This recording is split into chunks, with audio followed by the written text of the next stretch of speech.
po 10 minutah je ona rekla, da me bo kar napotila v ambulanto za avtizem.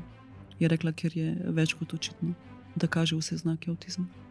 In na kak način je torej ona to ugotovila v 10 minutah? Karkoli mu je rekla, on ni odreagiral, kakršnakoli navodila mu je dala, jih ni upošteval, ni izpolnjeval, stvari je metal, odpiral je vodo konstantno, pipo, vem, da je sam to delal, pa luč je prižigal pa ugašal.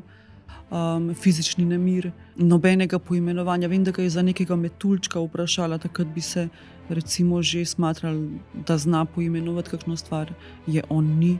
Nekaj mu je ponudila, da, v smislu, da prenese meni, on je šel mimo tega.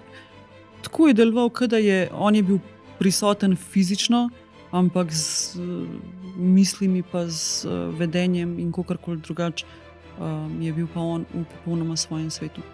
Bi rekla, da je tak ljudi dojemal kot še en predmet v prostoru? Definitivno.